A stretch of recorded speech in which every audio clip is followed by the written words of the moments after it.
Maruti Suzuki grand Vitara. Maruti एक अपनी नई गाड़ी लेके आ रहे हैं इंडियन मार्केट में, जो कि बहुत बढ़िया गाड़ी है।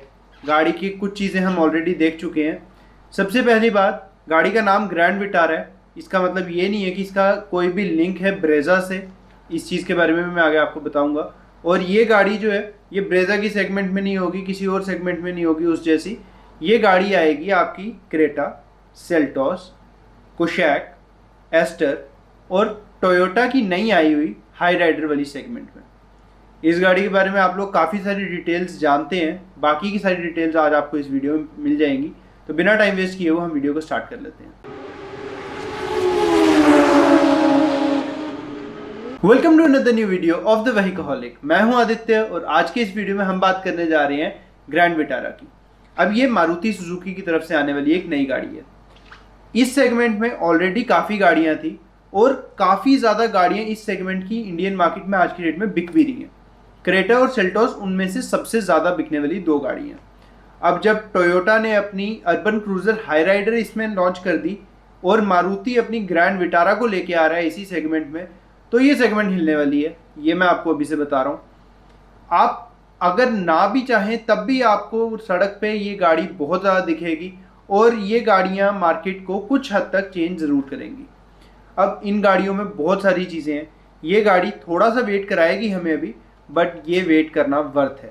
कुछ ही महीनों में हमें ये गाड़ी सड़क पे दिखनी शुरू हो जाएगी। अब सबसे पहली बात है कि टोयोटा से इसका क्या लिंक है। तो टोयोटा और मारुति ने मिलकर इस गाड़ी को डेवलप किया है। टोयोटा ने अपने ही लुक्स के हिसाब से उसको फर्निश किया, मारुति ने अपनी लुक्स के हिसाब से फर्निश किया, थोड़े बहुत इंटीरियर्स में चेंजेस किए और इन दोनों गाड़ियों को अलग अलग से लॉन्च कर दिया है। किया नहीं है, मतलब हो जानी है। अब जैसे क्रेटा और सेल्टॉस सेम होके भी अलग हैं, वैसे ही ये दोनों गाड़ियाँ सेम होके भी अलग होंगी। सिस्टर कंसर्न्स हैं जैसे किया और ह्यूंडई, वैसी ही एक पार्टनरशिप डील टोयोटा और मारुति में भी हुई है। तो उसके चलते ये गाड़ियाँ डेवलप की गई हैं। अब इंडिया स्पेसिफिक गाड़ी है, इंडिया में डेवलप की है, इंडिया में डिज़ाइन की है, इंडिया के लिए बनी है, तो इंडिया के हिसाब से बनी है। टोयोटा ने इंडियंस को रिलायबिलिटी के दम पे जीता हुआ है, मारुति ने इंडियंस की नीड समझी हुई है, उस हिसाब से इंडिया को जीता हुआ है। तो उसी हिसाब से ये गाड़ी भी मिलेगी। अब जो हाई राइडर की हमें डायमेंशंस मिल रही हैं वो है 4365 mm की लेंथ, 1795 की विड्थ, 1635 की हाइट और 2600 mm का व्हील बेस। व्हील बेस तो 100% इसका सेम होगा। बाकी की डायमेंशंस में थोड़ा बहुत 10-15 mm का फ़र्क होगा, जो कि बम्पर्स में कहीं ज़्यादा हो जाएगा, कहीं कम हो जाएगा, उस वजह से डिफरेंस आएगा। बाकी मोर और लेस सारी डायमेंशन सेम रहेंगी। स्पेस वगैरह गाड़ियों में सेम रहेगी। जो आपको फ्रंट में स्पेस मिल रही है, जो रियर में स्पेस मिल रही है और जो बूट स्पेस मिल रही है, सब चीज़ें एकदम सेम रहेंगी। इसके बाद दो इंजन ऑप्शंस गाड़ी में मिलेंगे। उससे पहले बात कर लेते हैं कि और क्या क्या चीज़ें हैं। आपको इसमें बूट जो मिलेगी वो सेम साइज़ की मिलेगी, 99.99% साइज सेम होगा। फ्यूल टैंक सेम 45 लीटर्स का मिलेगा। टर्निंग रेडियस आपको 5.2 मीटर्स का मिलेगा, which is again a good size. इसके बाद इंजन ऑप्शंस की मैं अगर बात करूं तो दो इंजन ऑप्शंस आपको इस गाड़ी में मिलेंगे। वही दो इंजन ऑप्शंस जो आपको टोयोटा की हाई राइडर में भी मिलने वाले हैं। पहला है 1.5 लीटर का 4 सिलेंडर मारुति का माइल्ड हाइब्रिड इंजन, जो कि हम मारुति की और भी काफ़ी गाड़ियों में देख रहे हैं। एस क्रॉस में, सियाज में या ब्रेजा में ये इंजन अभी आ रहा है। इसमें आपको मिलेगी 102 PS की पावर और 135 न्यूटन मीटर्स का टॉर्क। अपनी सेगमेंट में कोई खास पावर ये ऑफर नहीं कर रहा। इस सेगमेंट में इससे ज़्यादा पावर वाले ही हैं इंजन्स। इनफैक्ट ये लीस्ट पावरफुल है, बट अगेन ये इंजन काफ़ी रिलायबल है और काफ़ी अच्छी फ्यूल एफिशिएंसी भी आपको प्रोवाइड कर देगा, जिसकी बात भी मैं आगे वीडियो में करूँगा। इसी के साथ जो दूसरा इंजन ऑप्शन है वो है 1.5 लीटर का petrol 3 cylinder strong hybrid engine, जो कि टोयोटा ने बनाया हुआ है। यह इंजन बहुत रिलायबल है, पहले ही बता रहा हूँ। इसमें आपको 115 PS की पावर, जो कि मोटर और इंजन दोनों की मिला के है, और 141 न्यूटन मीटर्स का टॉर्क मिल रहा है। काफ़ी अच्छी पावर फिगर्स हैं। अपनी सेगमेंट की बाकी सारी गाड़ियों के साथ एट पार भी है और कईयों से ज़्यादा भी है। तो ये जो इंजन ऑप्शन आपको मिलेगा ये इस गाड़ी में भी सिर्फ ECVT के साथ मिलेगा, क्योंकि रीजनरेटिव ब्रेकिंग वगैरह होगी तो उसमें ऑटोमेटिक ट्रांसमिशन ही चाहिए। जो दूसरा इंजन है वो आपको मैनुअल के साथ भी मिलेगा, ऑटोमेटिक के साथ भी मिलेगा। ऑटोमेटिक 6 स्पीड होगा टॉर्क कन्वर्टर और मैनुअल होगा आपका 5 स्पीड नॉर्मल वाला जो मारुति का आता है। उसके बाद ऑल व्हील ड्राइव के ऑप्शंस हाई राइडर में सिर्फ और सिर्फ एक वेरिएंट में मिलते हैं, जो कि है आपका top variant petrol mild hybrid में। बट इस गाड़ी में उम्मीद कर रहे हैं कि ऑल व्हील ड्राइव के वेरिएंट ज़्यादा मिलेंगे, 2-3 वेरिएंट्स के साथ दिया जाएगा, बट दिया प्रोबेबली माइल्ड हाइब्रिड के साथ ही जाएगा। इसके बाद अगर हम माइल्ड हाइब्रिड की भी बात करें, वो भी पावर वगैरह में काफ़ी हद तक कम्पीट कर सकता है बाकी सेगमेंट के साथ, क्योंकि गाड़ी का वेट जिस हिसाब से है उस हिसाब से ठीक है। इंजन 17 इंचज़ के आपको स्टील व्हील्स में मिलेंगे और अलॉय व्हील्स भी मिलेंगे अलग अलग वेरिएंट्स के हिसाब से। अब क्वेश्चन आता है कि इंडिया में इस गाड़ी की ज़रूरत क्या थी।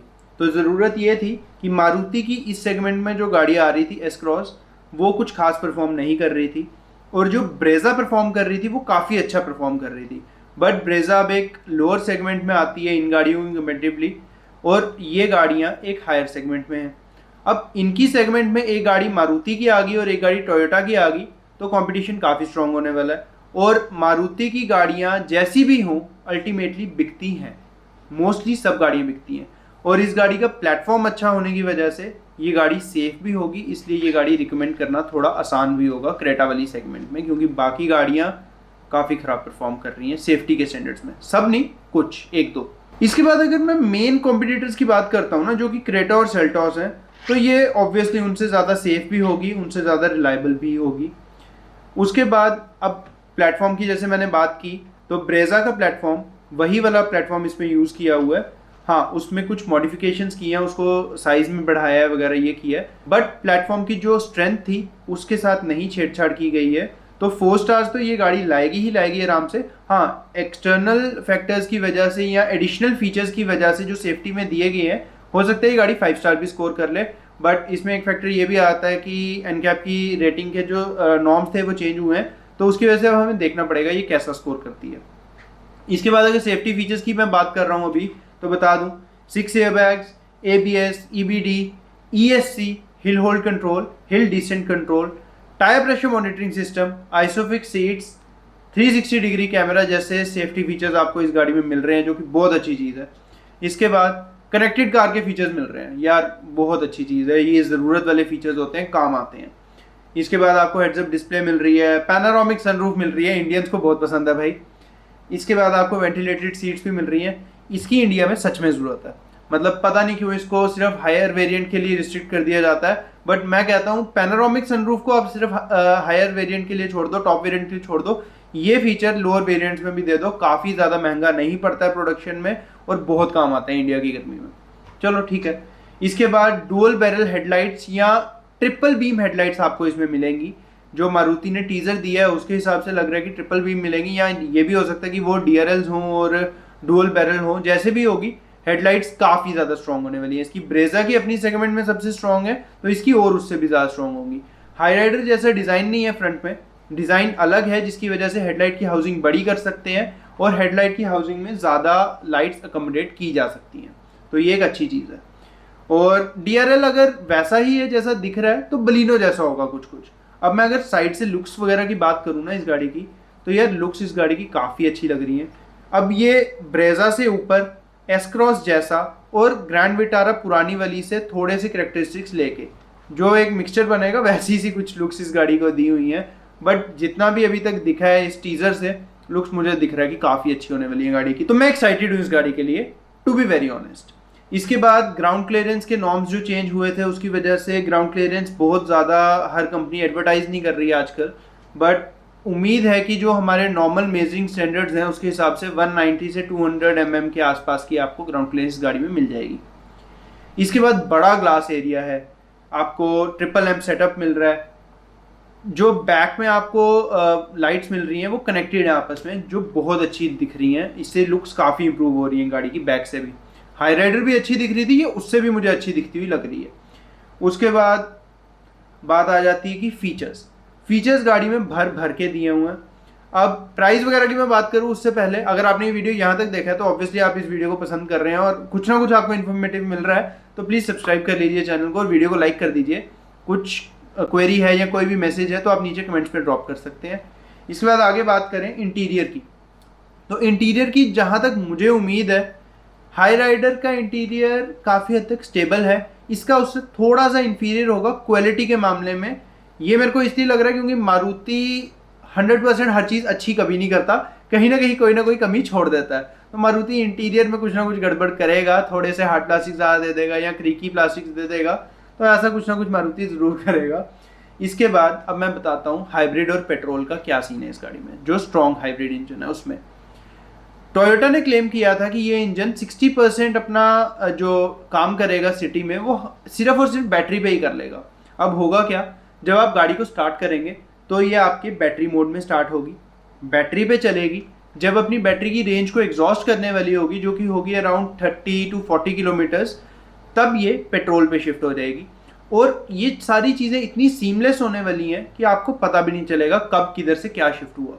उसके बाद पेट्रोल में चलते हुए या हाइब्रिड में चलते हुए या बैटरी पे चलते हुए, तीनों ही टाइम में रीजनरेटिव ब्रेकिंग चलती रहेगी, जिसके साथ साथ आपकी बैटरी की चार्जिंग चलती रहेगी। तो आपकी बैटरी साथ साथ रिचार्ज भी होती रहेगी, आपको बैटरी को एक्सटर्नली चार्ज करने की कोई ज़रूरत नहीं है। इसके बाद जब आप पेट्रोल पे यूज़ कर रहे हैं और आपकी बैटरी रिचार्ज होगी, तब आप वापस बैटरी पे आ जाएंगे। जब आपको ज़्यादा पावर की ज़रूरत होगी, तब ये गाड़ी बैटरी और इंजन दोनों से पावर लेके आपको डिलीवर कर देगी, जो कि अगेन काफ़ी ज़्यादा अच्छी पावर होने वाली है और टॉर्क फिगर्स काफ़ी अच्छी हैं उसमें। इसके बाद इन कंडीशंस में ये आपको गाड़ी फ्यूल इकॉनमी देने वाली है 18 से 19 किलोमीटर पर लीटर की सिटी में, और हाईवे पे आपको 25 से 26 की एवरेज ये दे सकती है, जो कि मेरी एक्सपेक्टेशन है। अभी इस फ्यूल इकॉनमी के बारे में किसी ने कुछ नहीं बोला है, टोयोटा ने भी कुछ नहीं बोला है, मारुति ने भी कुछ नहीं बोला है, बट ये एक्सपेक्ट इस गाड़ी से किया जा रहा है। इसके बाद 1.5 किलोवाट आवर की बैटरी है इसमें, तो ऑब्वियसली होंडा सिटी से बड़ी है। होंडा सिटी के हाइब्रिड में मेरे ख्याल से 1 किलोवाट के थोड़ी नीचे बैटरी आती है, तो उससे बड़ी है, उससे ज़्यादा पावरफुल होगी, उससे ज़्यादा रेंज दे देगी, तो ऑब्वियसली फ्यूल इकॉनमी बेटर होगी उससे। इसके बाद जो माइलेज आपको माइल्ड हाइब्रिड में मिलेगी वो अराउंड 13, 14 या 12 तक की आपको मिल जाएगी सिटी में, और हाईवे पे वो भी आपको 18 से 19 की एवरेज दे देगी। इसके बाद अगर मैं बात करूं कि इसका प्राइस क्या होगा, तो देखो प्राइस इस गाड़ी का कॉम्पिटिटिव होने वाला है, ये आपको भी पता है, मुझे भी पता है, और स्टार्टिंग में ज़्यादा कॉम्पिटिटिव रखेंगे। तो उम्मीद कर रहे हैं 10 से 18 लाख के बीच इसका गाड़ी का प्राइस होगा एक्स शोरूम। ऑन रोड उसके ऊपर आप मान लीजिए कि 9% या 10% ऊपर स्टेट टू स्टेट वेरी करता है जो। उसके बाद 4 वेरिएंट्स में गाड़ी आएगी, सिग्मा, डेल्टा, जीटा और अल्फा। तो यही कुछ चीज़ें हैं। हाँ, जो वेरिएंट्स होंगे वो अलग अलग डिस्ट्रीब्यूट किए जाएंगे। माइल्ड हाइब्रिड में तो आपको चारों मिल जाएंगे, स्ट्रॉन्ग हाइब्रिड में आपको 2 या 3 वेरिएंट मिलेंगे सिर्फ। उसके बाद यही कुछ डिटेल्स हैं। बाकी अगर आपको इस गाड़ी के बारे में और डिटेल्स चाहिए कि फीचर्स में और क्या क्या मिल रहा है और डायमेंशंस क्या हैं, बाकी गाड़ी की स्पेसिफिकेशंस क्या हैं, तो आप एक बार जाके मेरा टोयोटा हाईराइडर वाला वीडियो ज़रूर देख लीजिए, उससे आपको वो सारी डिटेल्स मिल जाएंगी, और वो डिटेल्स 95 to 98% इस गाड़ी में भी सिमिलर होने वाली हैं। तो बस इस वीडियो में जो जो चीज़ें मुझे इंपॉर्टेंट लग रही थी वो मैंने कवर कर ली हैं। अगर आपको लग रहा है कि कोई चीज़ मिस हुई है या कोई क्वेश्चन रह गया है, तो आप नीचे मुझसे कमेंट्स में भी पूछ सकते हैं या मुझे इंस्टाग्राम पे डीएम भी कर सकते हैं। अगेन, अगर वीडियो पसंद आया है तो लाइक कर दीजिए, सब्सक्राइब कर दीजिए और वीडियो को शेयर कर लीजिए अपने उन दोस्तों से जो एक हाइब्रिड गाड़ी लेना चाहते हैं, समझना चाहते हैं कि हाइब्रिड गाड़ी में होता क्या भाई, सीन क्या है इसका। बाकी थैंक्स फॉर वॉचिंग, मिलते हैं अगले किसी ऐसी वीडियो में और किसी अच्छी इन्फॉर्मेशन के साथ, किसी अच्छी नई गाड़ी के बारे में।